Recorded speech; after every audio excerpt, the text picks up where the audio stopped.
Bismillahirrahmanirrahim. Assalamualaikum warahmatullahi wabarakatuh.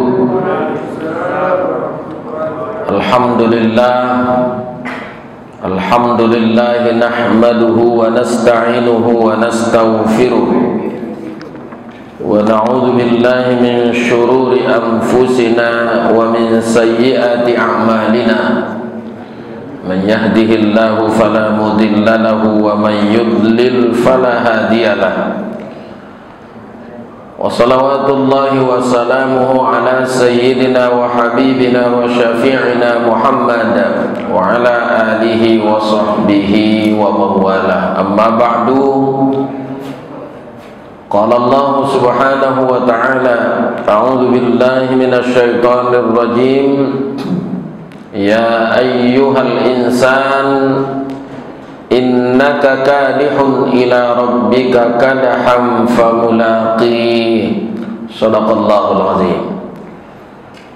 Ma'asyiral hadirin wal hadirat, bapak-bapak, ibu-ibu, tuan-tuan guru terutama dan para orang tua yang kami muliakan. Alhamdulillah, patut kita bersyukur kepada Allah atas nikmatnya yang tidak terhingga. Salawat dan salam kita sampaikan kepada Nabi kita Muhammad sallallahu alaihi wasallam, juga kepada sahabat, keluarga serta seluruh pengikutnya. Allahumma salli wa sallim alaihi wa alaihim ajma'in. Bapak Ibu yang kami hormati, mengawali tausiah atau kajian kita pada malam ini, kita baca firman Allah subhanahu wa ta'ala, itu pada surah Al-Insyiqaq ayat 6 sampai ayat 9. A'udzu billahi minasy syaithanir rajim. Bismillahirrahmanirrahim. Ya ayyuhal insan innaka kadihun ila rabbika kadaham famulaqih. Fa amma man utiya kitabahu biyaminih fasawfa yuhasabu hisaban yasira wa yanqalibu ila ahlihi masrura. Artinya, wahai manusia, sesungguhnya engkau pekerja, pelaku, sampai engkau ketemu dengan Tuhanmu. Maka ketahuilah sesungguhnya engkau akan menjumpai atau menemui hasil kinerjamu itu. Maka barang siapa yang diberikan kepadanya kitabnya dari sebelah kanannya, maka kemudian dia akan dihitung dengan hitungan atau dengan cara yang sangat ringan,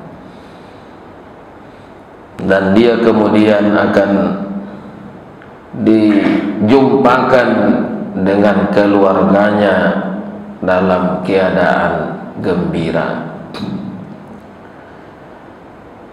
Shadaqallahul azim. Bapak Ibu yang dimuliakan Allah, ayat ini diawali dengan khitab al-insan, ya ayyuhal insan. Ini barangkali sudah pernah disampaikan.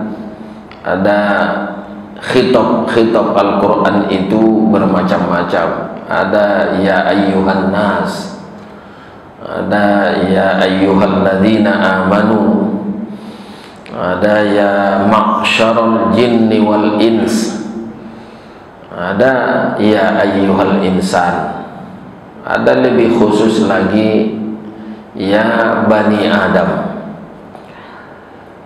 Kemudian yang lainnya itu kepada orang-orang khusus seperti Nabi, ya ayyuhan nabiyyu, ya ayyuhan rasulu. Tapi yang untuk kita ini dia, ya ayyuhal insan, wahai insan. Insan itu mufrad, jamaknya an-nas. Kalau untuk panggilan semua kita, ya ayyuhan nas, berarti kita dipanggil oleh Allah untuk semua kita. Tapi secara umum. Tapi kalau sudah ya ayyuhal insan, itu berarti masing-masing pribadi kita. Jadi tidak lagi bisa diduga ini bisa mewakili. Tapi kalau sudah ya ayyuhal insan, itu seolah masing-masing pribadi atau nama pribadi kita dipanggil oleh Allah. Seolah ya Sultan Syahrir kalau saya, ya ayyuhal insan, ini saya merasa panggilan itu khusus kepada diri saya. Karena apa? Karena Allah katakan innaka, sesungguhnya engkau. Kalau ya ayyuhan nas itu kamu. Jadi kita masih merasa banyak kita di antaranya. Tapi kalau ya ayyuhal insan, ini berarti kita betul-betul dipanggil untuk pribadi kita. Apa Allah katakan dalam ayat ini? Innaka kadihun, sesungguhnya engkau adalah kadih. Tadi ada disebut bahwa kita harus menjadi pelaku dalam hidup ini, bukan hanya untuk ya perubahan, tapi di dalam setiap kebaikan kita disuruh untuk menjadi pelaku, menjadi orang yang terlibat di dalam kebaikan itu. Nah, walaupun ya tentunya di dalam hal lain pun kita tetap juga sering terlibat walaupun tidak dalam kebaikan. Tapi ayat ini tentunya ya mengarahkan kita, meminta kita, menuntut kita supaya selalu menjadi pelaku di dalam setiap kebaikan. Kadih itu hampir sama dengan kasib. Kasaba yaksibu kasib. Kasib itu artinya pekerja, ya, pembuat. Nah, hampir sama juga dengan amil. Tapi Allah tidak menyebutkan innaka amil, tapi Allah katakan innaka kadih. Artinya setiap yang kita lalui waktu ini, setiap gerakan-gerakan kita, maka pada hakikatnya kita ketika itu sudah menjadi kadih. Kadah artinya setiap yang kita lakukan. Sesungguhnya engkau menjadi pelaku pada setiap apa saja pun, ila rabbika, sampai engkau ketemu dengan Tuhanmu. Artinya masa kerja itu tidak dibatasi ya berapa puluh tahun seperti biasanya kita ada kontrak kerjanya, ada masa dinasnya, lalu kemudian nanti ada masa pensiunnya. Tapi Allah katakan dalam ayat ini ya, tidak, tapi sampai ila rabbika, artinya ila liqa'i rabbika, ila liqa'i mautika, artinya sampai kepada engkau ketemu dengan Tuhanmu, atau sampai engkau wafat, sampai mati, barulah berhenti kita sebagai kadih itu, sebagai pelaku itu. Nah, Bapak Ibu yang kami hormati, kita sering ingin ya untuk sementara saya absen dulu, untuk sementara saya off dulu, banyak begitu. Saya untuk sementara ini di belakang lah dulu. Saya untuk sementara ini tidak usah dulu ikut, ada fokus kepada yang lain. Ketika ada kita diajak atau diminta untuk ikut berperan dalam sebuah kegiatan, banyak orang yang tidak ingin terlibat di dalamnya, lebih suka menjadi penonton mungkin, atau lebih suka menjadi sebagai ya pemantau, lebih banyak lagi orang sebagai pengamat saja, atau menjadi nanti ya wasit, lebih sedikit pemainnya daripada penontonnya. kita dalam bermasyarakat ini begitu. Tapi semua kita kalau ditanya inginkah kita perbaikan, semua ingin perbaikan. Perbaikannya itu besar atau kecil, semua ingin perbaikan besar. Maka kalau nanti kita cerita nanti soal pengamat bagaimana apa kesalahan negara ini, banyak. Jadi banyak orang yang bisa mengkritisi yang besar, tapi untuk melakukan perubahan itu kadang-kadang dari yang kecil pun tidak bisa dilakukan atau belum bisa dimulainya. Maka ayat ini bisa kita jadikan sebagai dasar supaya kita selalu punya semangat atau motivasi di dalam perubahan, di dalam perbuatan-perbuatan yang baiklah kita katakan secara umum. Allah katakan famulaqi, bahwa setiap yang kita lakukan itu nanti akan didapati, akan dijumpai setelah kita nanti ketemu dengan Allah. Apa yang kita dapat pastilah dari apa yang kita kerjakan. Tidak ada salah kasih Allah. Pak Haji Ibrahim yang bekerja umpamanya, yang melakukan, tapi upahnya, pahalanya dikasihnya sama Sultan Syahrir, itu tidak ada, itu pasti tidak terjadi. In ahsantum ahsantum li anfusikum. Bila kamu berbuat baik, kata Allah, maka kebaikan kamu itu pasti untuk diri kamu, pasti untuk dirimu sendiri. Wa in asatum falaha. Begitu juga bila kamu berbuat jahat, maka kejahatan itu juga kembali kepadanya, kepada dirinya sendiri. Bapak Ibu yang dimuliakan Allah, jadi ada sedikit berbeda kita lihat, mungkin sudah pernah disampaikan kenapa tidak Allah katakan wa in asatum fali anfusikum. Kalau wa in ahsantum ahsantum li anfusikum.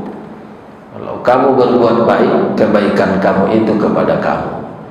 Tapi Allah katakan wa in asatum falaha, dan bila kamu berbuat jahat, falaha, maka baginya. Bagi siapa itu?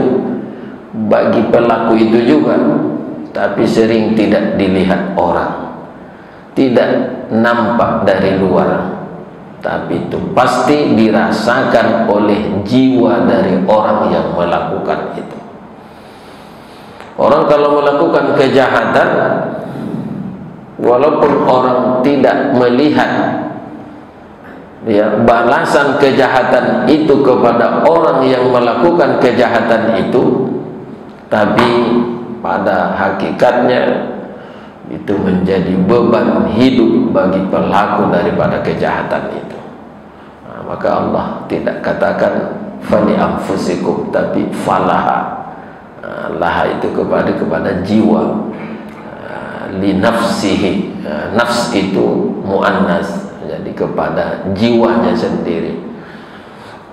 Itu tidak tahu orang lain, hanya dia yang merasakan bagaimana resiko atau akibat daripada kejahatan yang dia lakukan itu. Kemudian Allah katakan fa'amma man utiya kitabahu biyaminih. Barang siapa yang diberikan atau didatangkan nanti kitabnya sebelah kanannya.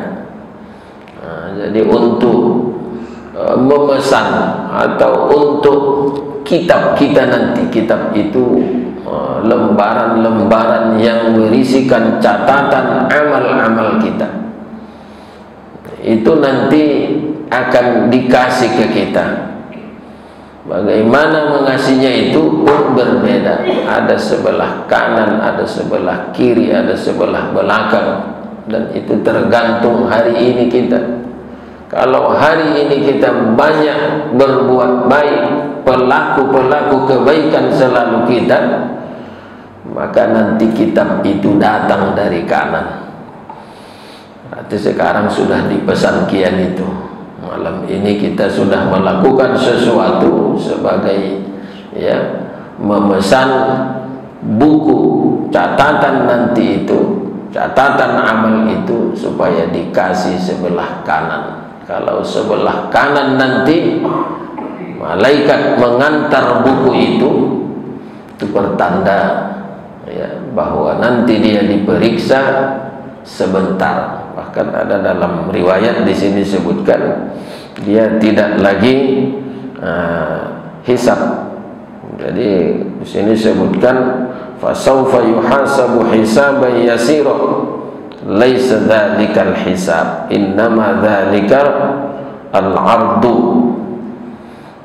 Sebutan dia dihisab dengan hisab yang sedikit atau sebentar.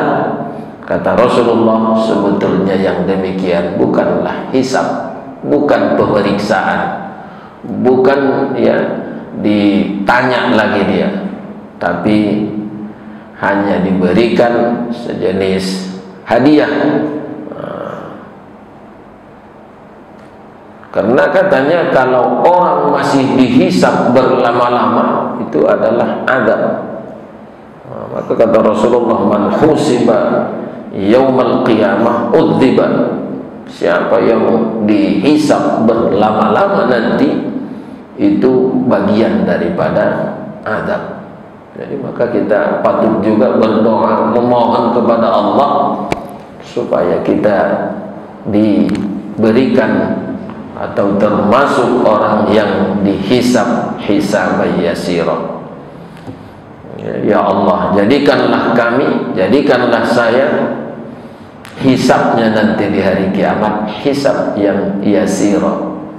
Maksudnya tidak ditanya lagi, tidak diperiksa lagi. Karena kalau sudah diperiksa, ini sudah bagian daripada azab itu. Sekarang saja kalau sudah diperiksa sampai berhari-hari, itu sudah membuat lelah. Banyak orang sakit, jatuh sakit, karena rupanya memang kalau sudah diperiksa,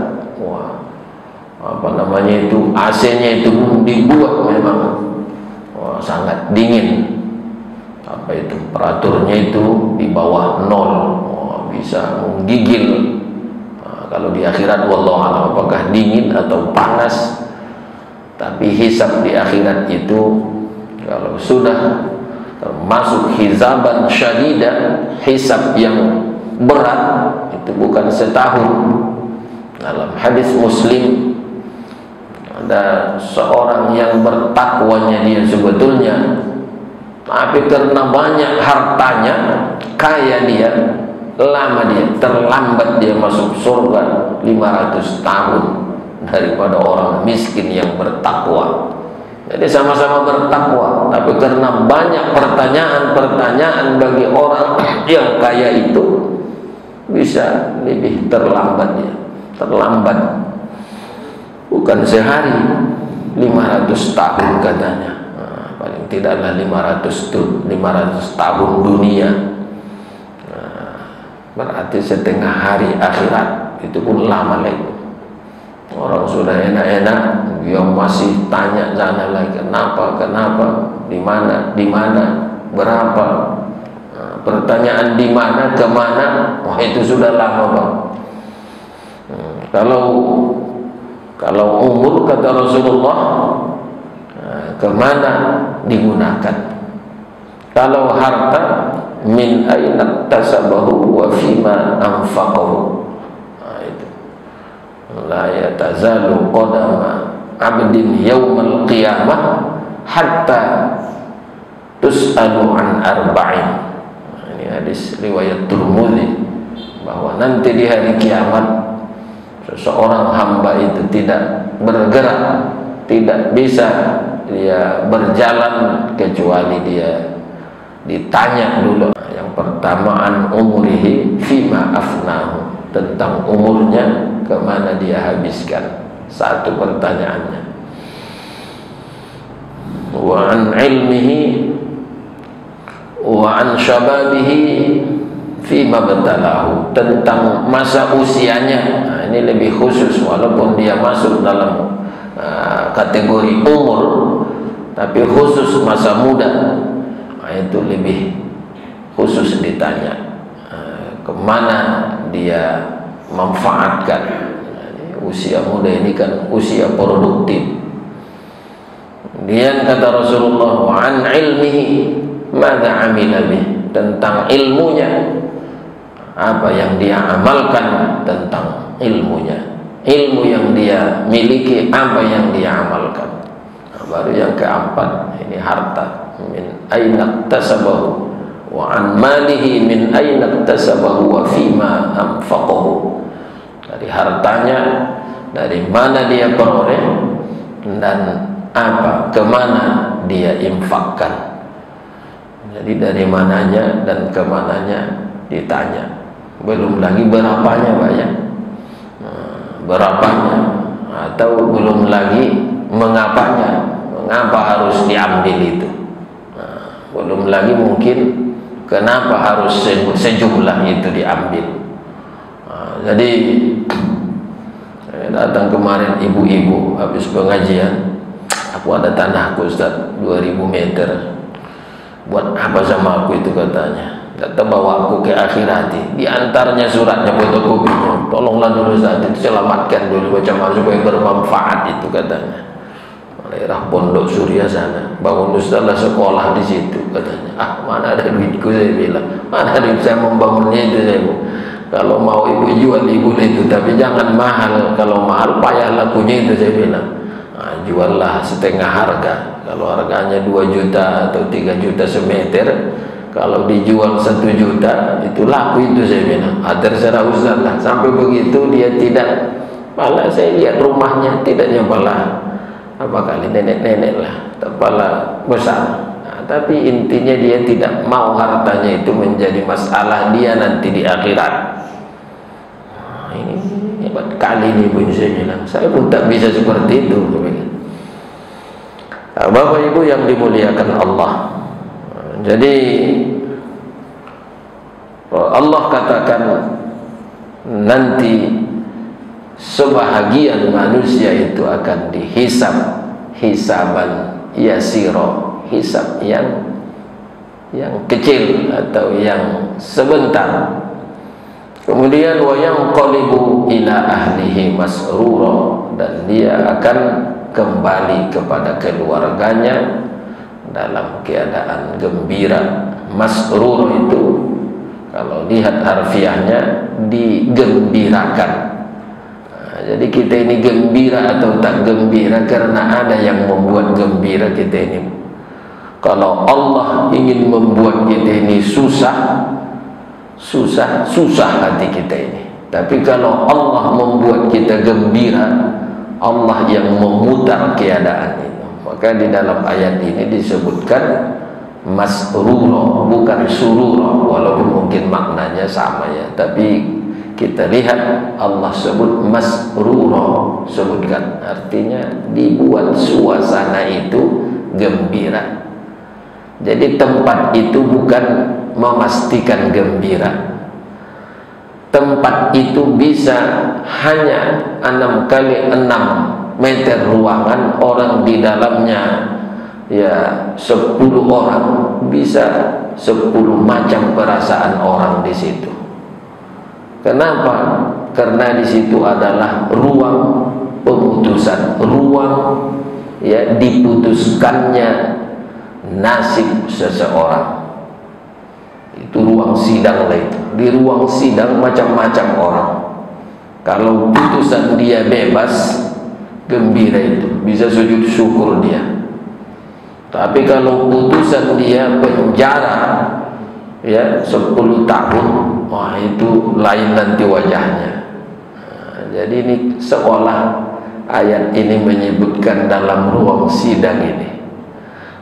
Jadi orang belum ke surga pun sudah dibuat gembira. Di mana itu? Ketika dihisab dia, hisabnya yasiro. Lalu dia dibuat masruro. Walaupun sebagian nanti kita lihat dalam riwayat, maksud masruro ini di surga, di surga. Tapi rangkaian ini kita lihat orang ketika dia telah divonis bebas dari neraka, dia sudah sangat gembira dan dia bisa berkumpul, bisa berjumpa dengan keluarganya. Ya, jadi orang seperti yang pernah saya sampaikan bahwa nanti orang-orang yang masuk surga itu bermacam-macam. Ada tipologinya. Ada tipologinya. Masuk surga itu VIP. Dia sudah lewat VIP. Jadi dia masuk surga itu bukan lewat pemeriksaan, tapi dia langsung, walaupun barangkali ya, di bandara tak ikut diperiksa. Karena apa? Ada jalur kecil masuk ke sana pun seperti jalan tikusnya, tapi di dalam rupanya tidak ikut kita diperiksa. Oh, jangan-jangan dari sini lewat. Salah masalah ini saya pikirkan itu makanya VIP room itu. Jadi macam mana saya bilang orang lewat di sini kalau bawa sabu-sabu dia bukannya diperiksa, gue tengok, gue bilang. Tapi membayar ini katanya, walaupun membayar. Tapi kajiannya di sini bahwa masuk surga itu ada orang masuk surga bi ghairi hisab, tanpa hisab. Ada lagi awwalu man yadkhulul jannah, ada orang yang duluan masuk surga sebelum ada proses hisab, dia sudah duluan masuk surga. Al awwaluna yadkhulunal jannah, orang-orang yang duluan masuk surga. As-sabiqunal awwalun. Ada orang seperti ini, dia masuk surga tanpa proses hisab yang lama, langsung jumpa dengan keluarga gembira. Ada lagi orang masuk surga, sebelum masuk surga dikumpul dengan keluarga. Ini pun orang-orang istimewa. Yadkhulunaha wa man salaha min abaihim wa azwajihim wa dzurriyyatihim wal malaikatu yadkhuluna alaihim min kulli bab. Mereka masuk ke surga itu bersama keluarga besarnya, ayahnya, ibunya, istri, suami, anak, cucu, cicit, dan malaikat membawa mereka. Jadi bisa kita bayangkan itu. Sudah berkumpul mulai dari orang tua, masuk istri, anak, menantu, tapi yang soleh, yang baik. Man sholaha min abaihim, jelas di pangkal ayat, mereka yang bagus, yang soleh dari ayah, ibu, pasangan-pasangan, anak, istri, anak, cucu. Wal malaikatu yadkhuluna alaihim, para malaikat membawa mereka masuk atau masuk bersama mereka. Jadi dibawa oleh malaikat. Min kulli bab, dari setiap pintu-pintu. Jadi berarti sudah ada pintu-pintu yang tersedia, yang terbuka. Baru ada lagi ucapan salamun alaikum, selamat bagi kamu, selamat bahagia, selamat datang. Ta'amal itu. Fa ni'ma uqbad dar. Inilah tempat yang paling baik bagi kamu. Jadi hadirin yang dimuliakan Allah, ini diperoleh, ya, Allah sebutkan di ayat pertama tadi yang dibaca, kalau kita menjadi kadihun, bahwa kita menjadi amil kasib, ya, pelaku, selalu menjadi orang yang melakukan kebaikan-kebaikan. Jadi tidak harus menjadi orang yang diajak. Kadang-kadang orang bertanya saja pun tak sempat dia. Saya bilang itu di masjid kita sana. Ini sudah berapa bulan kita meninggalkan hari raya. Sebahagian bertanya pun tak sempat dia, tak mau dia. Kapannya kita lanjutkan pembangunan ini, Ustaz? Apalagi menyarankan, kita mulai, Ustaz, pembangunan ini dari saya sekian. apalagi saya siap menyelesaikan ini. Ini kan bermacam-macam kita ini. Ada seperti itu, menanya saja pun tak pernah dia. Biar aja, itu bukan tugas saya. Sebetulnya tugas perubahan ini, tugas pekerjaan ini, ya, melaksanakan pekerjaan ini, tugas siapa ini? Banyak yang tidak ada SK-nya, Bapak.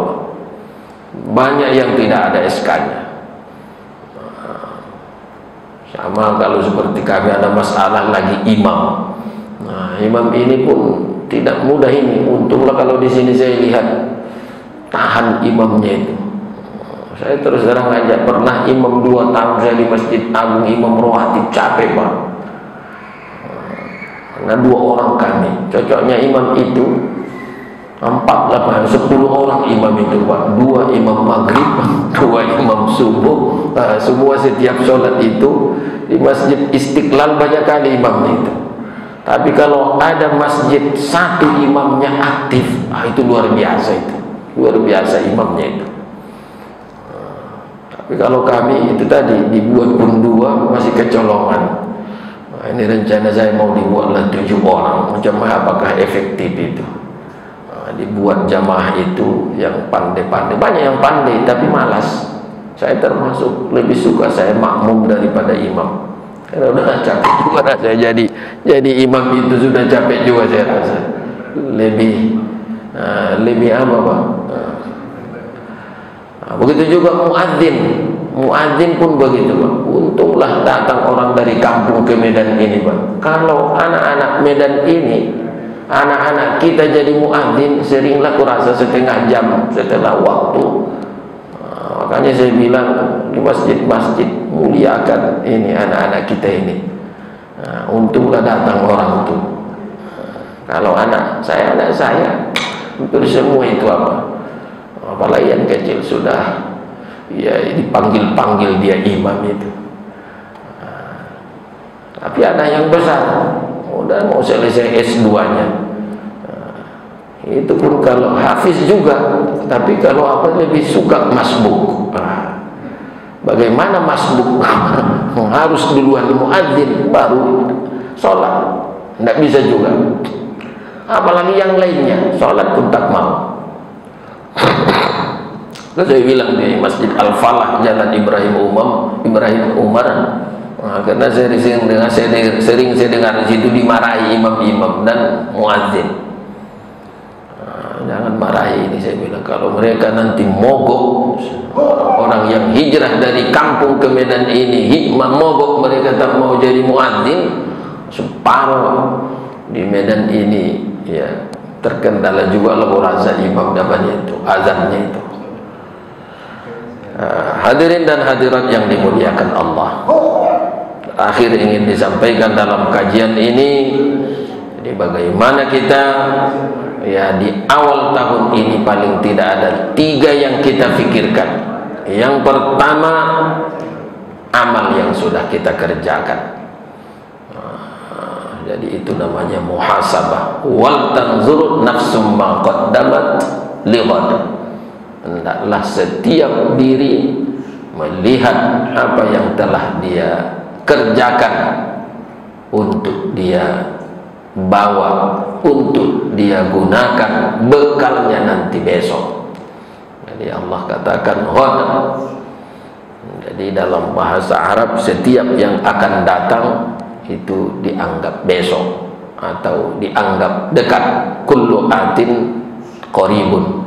Setiap yang akan datang itu dianggap dekat.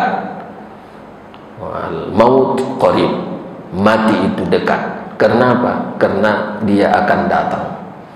Jadi setiap yang akan datang itu dianggap dekat. Yang sudah lewatnya yang dianggap jauh. Tapi kalau yang akan datang, jangan dianggap masih lama. Setiap yang akan datang itu dekat itu. Maka hari kiamat itu dekat. Iqtarabatis sa'ah, kata Allah. Sudah dekat kiamat itu.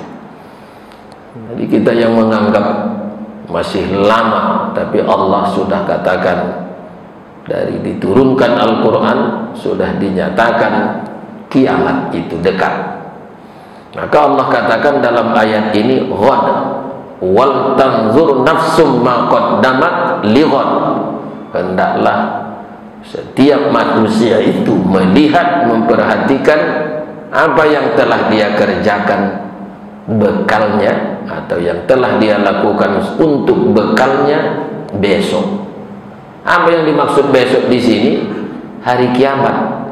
Kenapa disebutkan besok padahal masih lama? Karena pasti dia datang. Setiap yang akan datang itu sudah dianggap dekat. Yang kedua, bapak-bapak dan ibu-ibu, kita ya boleh gembira, boleh dia merasa bahagia bertambah umurnya, tapi sesungguhnya ya kita pada hakikatnya sudah makin sedikit jatah waktu kita ini. Ya, soal gembira, gembiralah. Apalah dilarang kita gembira karena merasa sudah makin dekat ya masa berjumpa dengan Tuhan kita. Rasulullah ketika dia sakit, dia katakan, aku sedih berpisah dengan kamu. Fawahaznahu ala firaqi ummati. Saya sangat sedih berpisah dengan umatku, tapi aku rindu berjumpa dengan Tuhanku. Apakah orang ketika ulang tahun begitu sehingga dia gembira? Boleh juga. Ulang tahun ke-65 ini katanya, tiup lilin lagi, ya kan? Ya, bagi-bagi kue apa lagi? Ulang tahun, roti ulang tahun. Bagaimana? Kenapa gembira pada udah 65? Ya, dia merasa sebentar lagi akan jumpa dengan Allah. Nah, itu seperti yang dirasakan Nabi, rindu dia jumpa dengan Allah. Wasyauqa liqa'a rabbi. Aku rindu jumpa dengan Tuhanku. Nah, itu luar biasa itu. Tapi kalau saya masih takut, Pak. Saya 5 hari ini sakit saya, Pak. Ini masih sakit. Jadi takut juga saya ketemu dengan Allah. Terakhir, Bapak Ibu yang dimuliakan Allah, yang ketiga yang harus kita pikirkan. Nah, ini ada ucapan daripada seorang atau ada malaikat maut menyatakan, "Ma min yaumin tatlu'u fihi syams illa wa malakul mauti yunadi." Tidak pernah terbit matahari dan tenggelam kecuali malaikat maut menyeru. Jadi setiap hari pada hakikatnya kita ini dipanggil oleh malaikat maut, walaupun tak kita dengar. Tapi begitu kata Rasulullah, ini dalam hadis yang diriwayatkan oleh Imam Ahmad, illa wa malakul mauti yunadi. Malaikat maut memanggil. Siapa yang dipanggil malaikat maut tiap hari, tiap terbit, tiap tenggelam matahari? Ya abna al-arba'in, wahai orang yang berumur 40 tahun. Hadzal waqtu waqtu akhdhizzat. Sekarang waktumu mengambil atau menyiapkan bekal. Adhanukum hadirah wa a'da'ukum qawiyah syidad. Tenagamu masih kuat, pikiranmu masih cerdas. Jadi untuk panggilan pertama dikhususkan kepada mereka, kita yang sudah 40 tahun. Kenapa diingatkan? Karena masa 40 tahun inilah masa yang produktif, berbuat, bekerja. Kenapa? Tenaga, pikiran masih fit. Yang kedua panggilannya, ya abna al-khamsin qad dana waqtul hasad.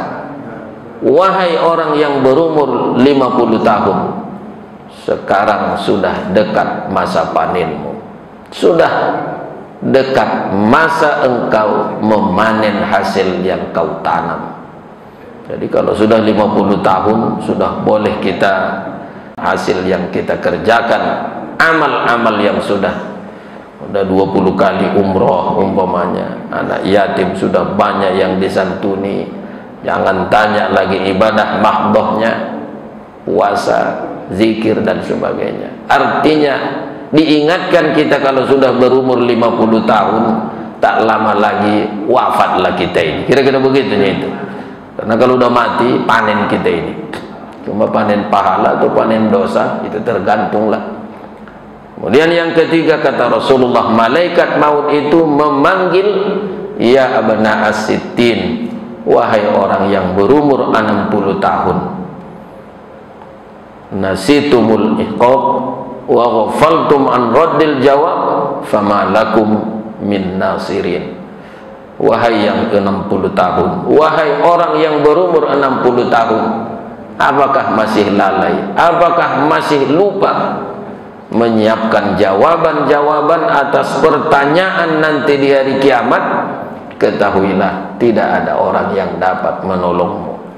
Jadi bervariasi, bermacam-macam ya, tidak sama. Kalau yang 40 diingatkan supaya menyiapkan bekal, yang 50 diingatkan supaya ya bersiap-siap, yang 60 diingatkan jangan macam-macam lagi. Kira-kira begitulah.